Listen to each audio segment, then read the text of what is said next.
Hi, and welcome back to Auto Insania, now in 2026. Now, I haven't been on YouTube for a couple of weeks now because basically we had Christmas and New Year, which is a time for spending time with family and friends, eating too much, watching Bond movies on the TV, you know the score.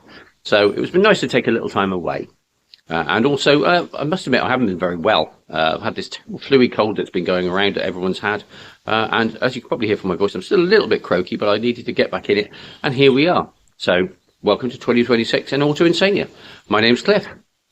Now, in this new year, we're going to be doing, continuing with the DKW project. We'll be doing hopefully another secret project, which I'm working on collecting in the next week or so. Look out for that one. It's a totally different scenery than what we've done before. But today, we're going to be doing one of our out and abouts, and we're going to meet our good friend again, Simon, over at Wolf Developments. So he's about 45 minutes away by car. Over near Bristol Airport, should you need to know, in his secret location. So come on there with me. We're going out in the Demio, and we're going to go and see Simon over at Wolf Developments. So let's go. And so it's another episode of Out and About. And here we are back at Wolf Developments with my good friend Simon. Now, since we came here back in November last year, which sounds like a long time ago, but we're only in January, in the middle of January in 2026. There's been a few developments, and we're going to have a look around and have a look at what's happened. There's been some progress with the project cars that we looked at last time, and also the new secure storage is now up and running and it's beginning to fill up with cars. So let's find Simon and see how things are going along. So we better go in and try and find Simon. Hello, Simon. Hello? Oh, there you are. How are you doing, mate? All right? Yeah, good. Nice to see you again. And you? Good. So here we are, 2026, a new year. Business doing well? Yeah, really busy still. Yeah. Still trying to get this place up and running, sort of build a frame for the office and starting to get the ramps in and starting to do things up. Yeah. But Yeah. We've got two poster here. Always useful. Trying to juggle paid jobs and trying to get the place done up at the same time. So. Yeah, and you know, you're a family man as well, so you've got that going on as well. So it's always a difficult balance to find. But I see you've been busy with the Beetle by the look of it. Yeah. So separated the chassis, just because someone had pre done the repairs to the jacking points. Right. Okay. Which is a known problem. There's a proper moisture trap. Sure. So someone's replaced them at some point. So it needed to be done. Easier to do with the chassis off anyway. The engine had to come out for a rebuild, so we thought just split it all. Yeah. So I mean, if anyone's not aware of Volkswagens, like say Beetles and things like this, they are a separate, what they call pan and body construction. It's unusual. It's a separate, complete chassis and running gear. Basically, you know, you could technically put the engine on this and a seat and a steering wheel and kind of drive it around if you felt like it. That's why it's the basis for beach buggies and things like that. So, but it makes it harder in some ways if it's still attached to do repairs properly. So you see a lot of bodgery in floor pans being sometimes welded to the body and things like that. But also when you can and have the ability in the area to separate the pan, it makes it quite easy to do repairs once it's separated. So, which is what you've been doing. So when we've done all the bolts, majority of the time they snap, but they were alright with this one. When we tried separating the body, someone had actually welded the jacking points to the body and to the chassis. That makes your life really, easy. So we eventually had to cut the mounts off, and as we got it up and we started sanding it all down, to have a little look for rust and things like that, we actually realised that on both corners, the previous repairs had actually rotted out. They just put double skin on. Yeah, when people, what I always refer to as battleship repair, which is basically just weld new metal on top of rusty metal. It's okay. It'll get you through an MOT, but you're only moving yourself a problem further down the line for a couple of years' time. You know, because the rot that you don't cut out will just spread. So it's good that it's been done properly. So yes, we've chopped out half the floor, put new mounts in. Still haven't finished it yet. Not mounts, jacking points. Yeah. Or I can send that to repair. But I thought I'll get this side done. Yeah. I've under-sealed it all. And we're going to roll it. Once I've done all this, we're going to put it on its wheels, roll it the other way. Yeah. It's easier to do it like this rather than on a jack. You know, yeah, just do a side at a time and work your way through it. And I can do this. I then chop all that corner out and we'll see someone's done a Yeah. little patch of hair there, and Yeah, well, as I say, it's never going to be a concourse condition Beetle. The client just wants it usable and to last years to come. Yeah, well, that's a good thing. But so we've got the transmission still on there. So we've got the engine out over here, I see. Yeah, engine's we stripped down and rebuilt. We've checked end float. There's a bit of end float on it. Yeah. Crank, which is quite common. Yeah. It's just spewing oil out everywhere from the crank seal. Yeah. So we're going to strip it down. Is this a 1600 or a 1300? 1300. Yeah. Okay. Yeah. I mean, they're very simple. I mean, the design goes back to the 1930s, but they like everything, they do need love. There's this sort of reputation that Volkswagens are sort of indestructible and super simple, but they are also based on a very old design, and a lot of times that can lead to its own set of problems. But that's good, like I say, because when we spoke about the bug before, he was kind of looking at sort of keeping the characters in the bodywork as it were, and sort of not doing too much and just doing the sort of chassis side. But I think you said he's sort of having a bit of a change of mind and maybe going to push into it a bit of a different way and maybe do the whole thing now, and which is more sort of he's gone down with the trouble is it's a can of worms. We said that there was corrosion on both front wings, which you can repair and try to keep the original paintwork. Yeah. Just do some local earth repairs. The client then said he wanted new wings, which would then involve painting them. Sure. And match the original paint and, all the patina. Yeah, as I say, it's a can of worms. It's a rabbit hole. So basically, it's that you do another level, and then it's right. Okay, so we've got to put a new panel on. Well, that's got to be painted, and then it won't match what's there, and then it's. So we now decide what the customer then just said. Paint it. Yeah. So we're painting it, but then of course, you can't just paint a car. You have to strip it down, and then you have a whole of. So it's glassed out, all and the rubbers are perished. So you want to take all the glass out. It makes sense to put new rubbers back in when you replace them, because rather than putting perished rubbers back. Well, exactly. So we're now down that rabbit hole of the rubbers going to be replacing, and hopefully nothing breaks when we start stripping it. Mm-hmm. Which is always a risk you take, but yeah, I think it's sort of now become a slight restoration rather than a. Yeah, but I mean, it's good that the customer's taken that thing with it, because it'll be really nice when it's done. It's ongoing work for you, good stuff. So that's good. It's never going to be worth megabucks. It's just sentimental. Yeah. Sometimes that makes a big difference. So last time I was here, you were just starting on this one, and you had your midgets in here. Was in here. That's still gearbox is going back in that later today. I think. Yeah, today I'll put the gearbox back in one of the midgets. Okay. Strip down that gearbox to find if there's any internal problems. Mm-hmm. It looks like now it's a clutch problem. Yeah. So after a full inspection of the gearbox, I've now put it all back together. I couldn't find an issue with it. Gone through the selector as well, which is a common fault, and then no issue there. It had someone had previously fitted a modern style release bearing, and it was binding on the shafts a bit. So it makes sense. The clutch was worn a bit as well, so it makes sense while the gearbox up. They're cheapest chips really. So we replaced the clutch, put a new clutch kit in, the older style. Yeah. Which I think while something's apart, if there's an option to do something that's not doable when it's together, then you might as well get on and do it. The clutch kit's, what was it, 90 quid plus the VAT? Yeah, exactly. It's a bit of a no-brainer to do it while it's there, rather than risk it being a problem further down the line. So. And the spigot bearing on those, on the old Leyland engines, always replace the spigot bearing. They cost £6, if that. Yeah, and again, replace makes a massive difference to the sort of clutch feel and everything else, and how the vehicle is. So that's good. So the company got spigot bushes, new bronze spigot bushes. They're actually obsolete apparently. All right, okay. So we've had to make one. Yeah, okay. But again, that's your specialist service yet again, where if a part's not available, you can make something. That's really cool. So that's soaking in oil. I've had it soaking in there for 24 hours now. So yeah. Hopefully actually ready to go today. Ready to rock and roll. I think you said there's not a lot of progress so far on the truck that you're working on here, the Ford. No. I think you said to me you're looking to take some measurements off an original one that's been found locally to basically give you. As I say, it's like putting together a puzzle without a picture on the box, isn't it? So if you can find one that's unmessed around with, it gives you so much more help in reassembly. How does this go? Just sometimes it just can be down to where does the wiring run, where does the piping run for brakes and things like that. So it's it's invaluable in that respect. Like, so this all ordinary wiring over here, not by us. Yeah. It's functional. Yeah. But personally, I've spoken to the client, and I don't like this.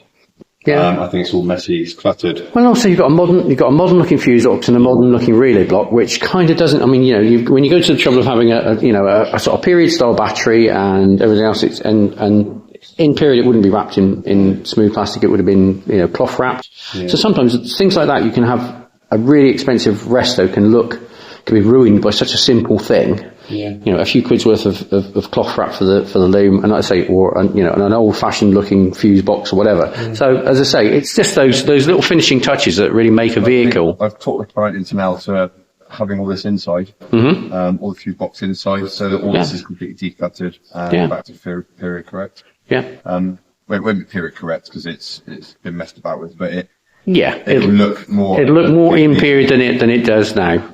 It's basically essentially just a box of bits. Yeah. And because it's such a rare bit, trying to find, as you said, even information online is fairly sparse. Yeah, pretty sparse. Yeah, and so we can pick up a bracket. And you think, where the hell does that go? And you spend hours and hours on Google looking for that bracket, and to find it might not even be part of the strap. It might be. I've another. Yeah, I've got the same problem with my DKW. I've got boxes and boxes and boxes of stuff in the boot. I think 95% of my car is there, but it's a case of how does this go together? And all the manuals and things you can get online are all in German. And my O-level German from school isn't that good. So I understand trying to put back together a puzzle that you haven't got a picture for can be really, really difficult. There is one locally, like you say, a complete one. Yeah. That's literally in a barn. Yeah. The barn finds a farmer that's had it donkey's years. So we're going to go there with the client and take hundreds and hundreds of photographs, videos, just to see. Yeah, but it'll that bit of time taken will speed up your process so much because you'll be able to look at it and go, right, okay, well, where does that go and how does that run? Like I say, even sometimes just like where does the wiring run, where does the piping run? This has had hydraulic brake. Which is not standard. Yeah, so I think they did it on like this is a 1938, but I think they converted it to 1939. They had hydraulic brakes. Yeah, but all the bracketry is missing from this. Yeah, sure. There's nowhere to mount. There's nowhere to mount a master cylinder or whatever. And as I say, it's that thing of where do I run the piping? Where do I want it to look right? I can see where the brake master should go. Yeah. But there's no bracketry. There's just nothing. There's no holes in the chassis to mount it. So we need to go and look at another one and see what we're missing. Yeah.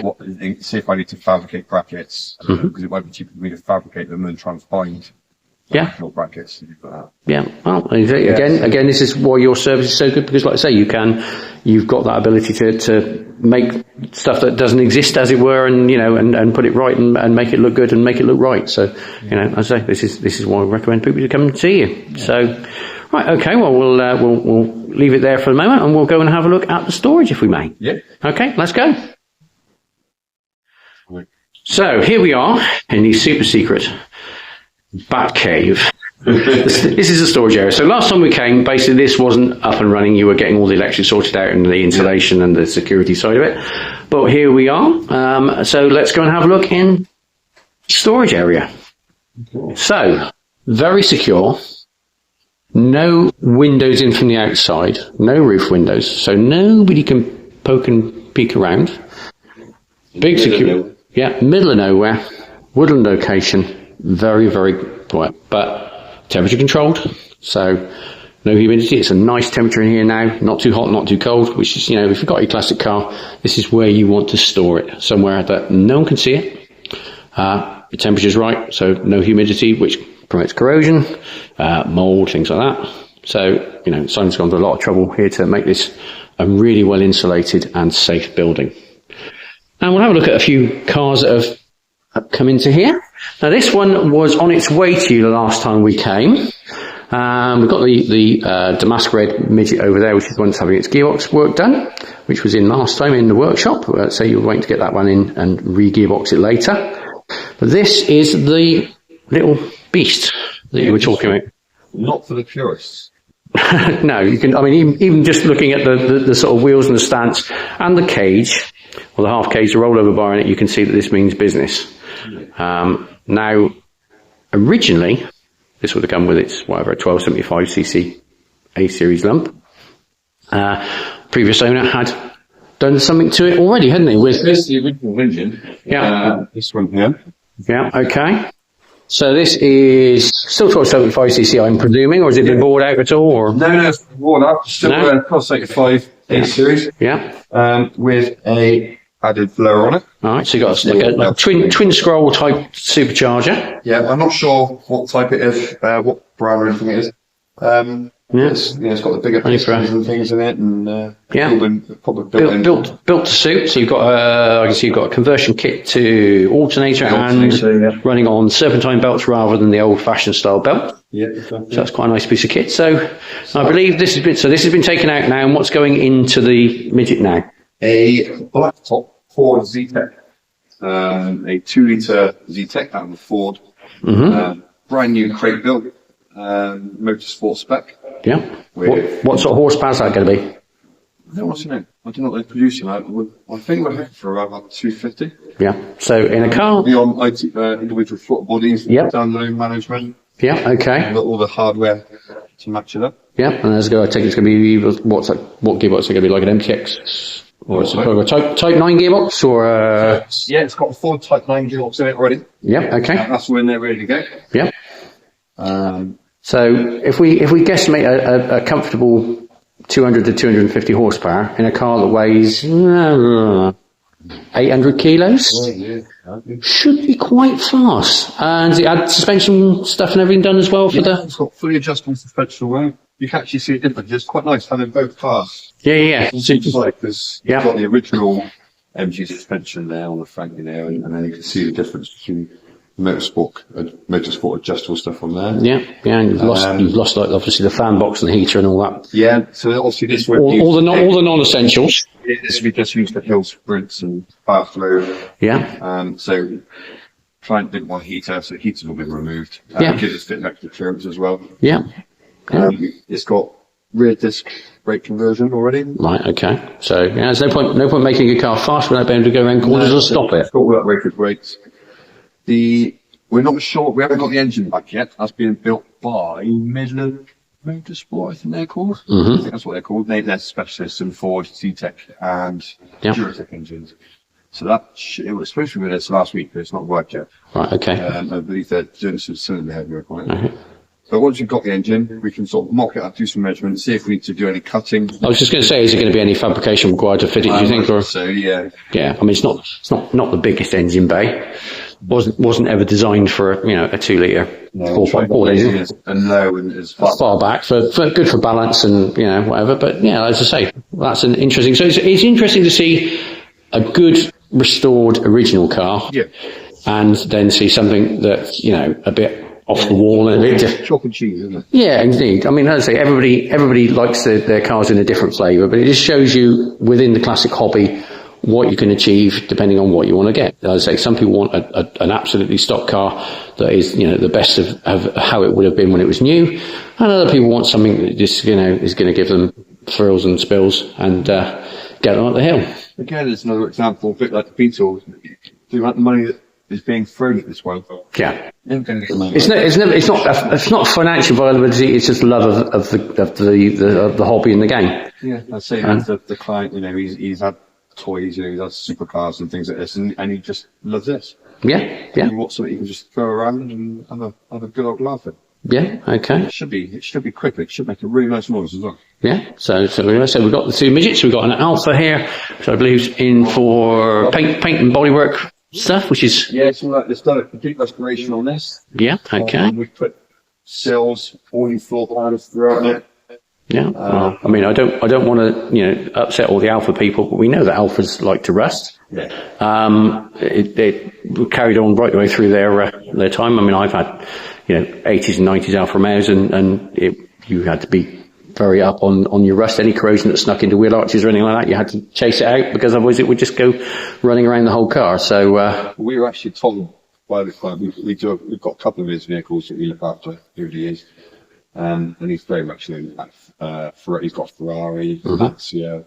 Likes his Italian stuff. Yeah, he loves his Italian stuff. And he said to us, when he first set this on, there was a little bit of pink bubbling. I'm thinking on the rear arches here. And that was all it came into us for. Yeah. We didn't do body work, we outsourced it. We did all the welding and front, we did the paint. And it had a bit of bubbling, and we sort of asked why we can outsource it. And he said, there's absolutely no rust on the vehicle whatsoever. Completely rust free, never been driven in the wet. They went to started taking it apart. We stripped it down, and someone put a foreskin on top of the foreskin, all completely rotted out. All of the transmission tunnels all rotted out, and it was So there was no rust in the car until there was rust in the car. Well, as I say, the thing is with you, like say with your services, if you plate on top of plates and things like that, I say you're just making yourself a problem for a year or so down the line. Whereas if you cut steel out and do it properly, and like say you look at your welding on the Beetle floor pan back there, you can't really see the weld lines where it is. If it's done properly, it should be invisible welding, and it should be strong, as strong, if not stronger than what it was originally. So that's the only way to really do it properly. And plate over it just by biding time. Yeah, as I say, and it's if you do it properly, as I say, if you don't do it properly, you're going to pay twice anyway. So you might as well pay properly for it up front. Now I've done a little separate little section on the Saab here. Now we're in the secure storage here at Wolf Developments with a very interesting modern classic. Now it's a Saab 9000, nice shiny red colour, and people look at this, are looking at the 3-spoke wheels and thinking, is that an Aero or an Aero Hot? Both rare models in their own respect. And you look at it thinking, it's probably just an Aero, nicely kept. 1991 body kit, actually alloy wheels, rear spoiler, a really interesting car. And you see Saab, and then you see this, Carlsson. Now, to any Saab enthusiast, a Carlsson 9000 is a bit of a unicorn, a bit of a holy grail car. So the 9000 Carlsson was named after Eric Carlsson, a famous Saab works rally driver, as a reference to him. And he was famous during the early to mid 1960s, driving the Saab 93 and 96 rally cars, the sort of Beetle-back, Volkswagen Beetle-esque shaped cars that came initially with a 2-stroke engine, and then later in production came with a V4.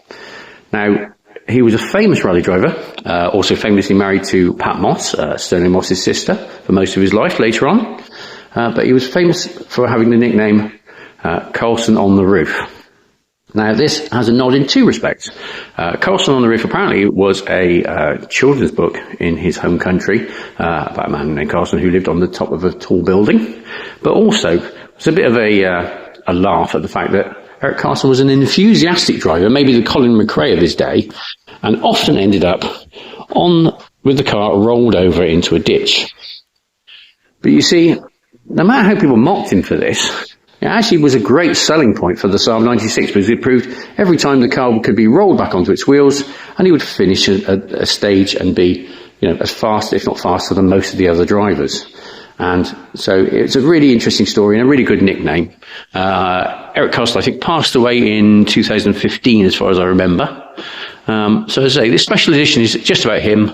There's a few little nods, a few places. His signature is also on the steering wheel here. So the car is quite a unique model. And it's the stories about Eric Carlsson where basically, while he was driving for Saab, driving I think it was the 93 or the 96 with the 2-stroke engine, and basically he had damaged the car quite badly, and they'd run out of spares in the service department. Now, allegedly, and whether this is myth, but apparently it's been corroborated by an ex-Saab mechanic, he noticed that there was a brand new version of his rally car, the road car, in the car park of the hotel. And so he authorised his mechanic to start stripping parts off this vehicle to keep his car running.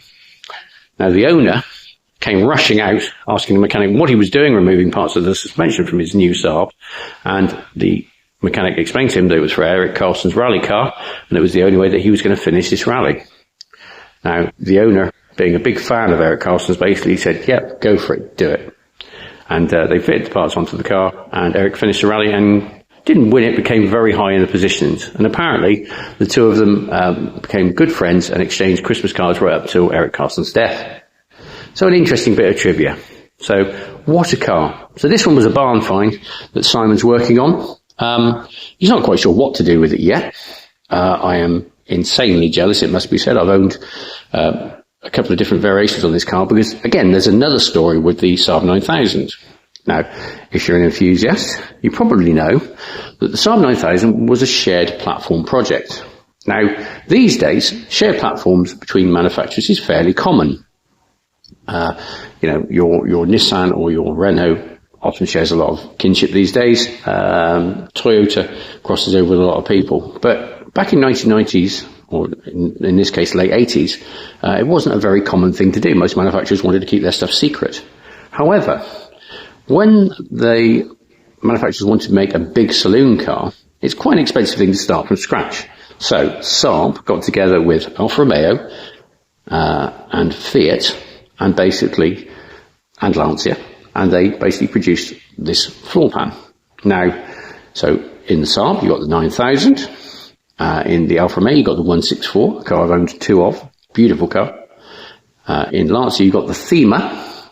And in Fiat, you got the Chroma, which is a very, very similar car to the Thema.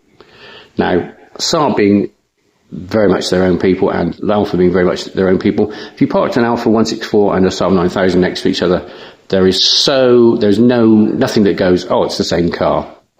The Lancia and the Fiat are very, very similar, using similar doors, etc. Lots of panels cross over.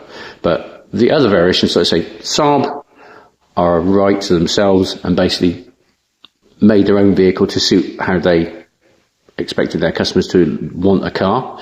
And Alfa Romeo being, full of flair and Italian, basically, the design went to, I think, Pininfarina and produced a very, very unusual looking but very, very beautiful car. So, yeah, an interesting car and an interesting project for Simon. It's going to be one that's going to be on the sidelines because obviously he's got the customers' cars to work on. But, as I say, we'll look forward to more about this one in the future. So let's continue with the tour, eh? As I say, a Carlsson, which came to you locally. As I say, incredibly rare car. I think in red, also they only did about 200 of these. So you're not quite sure what you're going to do with it yet. So this one is sort of a side project that's kind of come surprisingly. Yeah, like I said, I don't know how much you said in the video, but I was led in bed over the Christmas period, not very well. I just dreaded deadly man flu that was going on. Yeah, I had it the same. Nearly took me out. But I was scrolling the old Facebook, led it there at sort of 8 in the morning, and I saw one of the local pages that this was being given away, but there was a clause, well, not clause, it was a dilemma with it. It was very difficult to get to. 4 flat tyres, all 4 brakes seized on, not moved since 2008.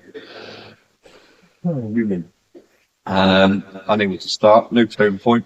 Yeah. And in a very, very, very tight garage. And on a very narrow one-way street. So you can even get the trailer. Yeah.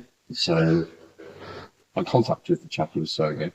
And I thought, there was hundreds of comments on this post, and I thought, it would have gone by now. Yeah. And he said that there's been so much interest, but no one can commit to come and get it. Yeah. Where it is. Yeah. Logistics trying to get it. So I dragged myself up my deathbed, and me and the other half, Rachel and my dad, hooked the trailer up in the Land Rover, equipped with all the winches and straps and things. And we just went over there just to have a look, not really sort of, getting our hopes up, and we managed to get it out. Yeah. We literally dragged. It's a bit of an agricultural way of getting it out, but we got it out. Yeah. With minimal damage. Yeah. I've taken it. First thing I did was got it back here, and took the wheels off, freed all the brakes up. Went down the local tyre company, downside tyres, got Todd to take the tyres off. Yeah. Wire brushed all the ribs, Yep. for leaks, they're fine. Because Yep. they're new tyres, believe it or not. Yeah. You know, they're probably Yeah. 15 years old. Yeah, but they are brand new as far as the We mileage. never drive them on the road. Yeah. But there's no reason why they should hold there. But obviously they were leaking all around the beads. Yeah. Well, it's just a thing of cars being sat for a long time. They naturally debead. They've got flat spots anyway, so Yeah. if you trip down the road, it'll be a... Yeah, I was going to say square wheels kind of deal, but We've resealed and put the tyres on just so I can get it moving. yeah. And I was going to say, I believe you put some fuel in it and a battery in it, and it fired up fairly easily. yeah, the fuel pump relay, all the electrics are furred up, where they've just been sat in moisture, gathered through moisture. Yeah. And all the relays, when you take a relay, it's just covered in green fur. So we literally spent a bit of time cleaning all the relays up, the fuses, put it back together. It started doing some weird things when we connected the battery and the fan. Yeah, I was going to say, everything goes as when you plug it back in. Yeah, and then it's making all happy, but it's fired up. It's funny how cars come back to life after they've been stood for a long time. You'll like I say, when I put a battery on my DKW, basically when I first started, nothing worked. Well, first everything came on, then nothing came on, then gradually I went through and it was like just flick the light switch backwards and forwards a few times, and suddenly, I've got side lights, and now I've got main lights, right? Okay, and then gradually working my way through it and putting a couple of fuses, and now everything works on it. But initially nothing. But I think you can see you've got a fair bit of space in here now. I mean, the Saab we've pulled the Saab out just to put it under some lights here, but so you've got space for, I reckon, how many more cars do we think we can I'm not get organising it very well at the moment. Just I got these three. Yeah. That way, but yeah, I can get 15 comfortably in here. Yeah, I was going to say there's a fair bit of room in here. I'm not sure to plan them in. Yeah, some storage companies try that. It's a stack them almost. Yeah, I'm not into all that really. No. No. Well, as I say, it's about safety. It's about, let's say, the place is absolutely bone dry. It's a nice temperature in here. Let's say no moisture. It's out there. Yeah, exactly. We're middle of January now. It is pretty damn cold out there. And I say it's a nice temperature in here, not too hot, not too cold. Too warm can promote moisture, too cold can promote moisture. So the place is very well insulated. I say the location is super safe.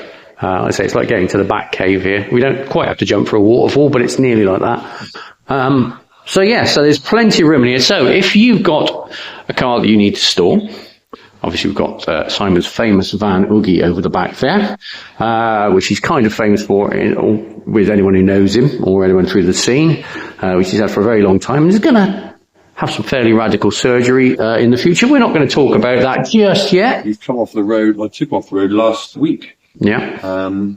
Yeah. So like I say, there's a plan afoot there. But I say that's for another edition. But I say fairly major surgery and something a little bit different, a little bit fun, more into your custom leanings rather than your classic leanings. So that's going to be something really worth watching and watching the build on that one. So watch this space. But as I say, talking of space, if you're looking for storage and basically you're in the southwest, we are in a, let's say, very good location. We're about 10 minutes from Bristol. Yeah, about 5 miles, 10 minutes or so from Bristol Airport, but far enough away and out in the sticks that you're not going to be bothered as far as the security is concerned. Very secure site with electric security gates on the site itself, and access is very limited to the area. So if in touch, this is the man you need to speak to, or speak to, that's it, there we go. Speak to the delightful Rachel as well, who's not here today. I think she runs away when I turn up. So let's say, speak to them for all your classic car needs, for your custom car needs as well, maybe. Let's say Simon's got a massive background in the classic Volkswagen scene as well, but has also done a lot of custom stuff and really likes doing fun, weird stuff. So if you've got a really weird idea, you think, that's never going to work, I can't do that, or, I want to put the engine out of a Merlin engine out of a Spitfire aeroplane into a Triumph Herald, he'd have a crack at it for you. I don't know about that. Don't diss the Herald owners. Don't diss the Herald owners. You know what I mean? If you've got an idea and you think, I wonder if this is even feasible, then you know, give them an email, give them a text. We'll put details in of their contacts at the end of this video. But that's all for today. So it's Auto Insania and Wolf Developments signing off, and we'll see you next time. Thanks very much. Thanks, Simon.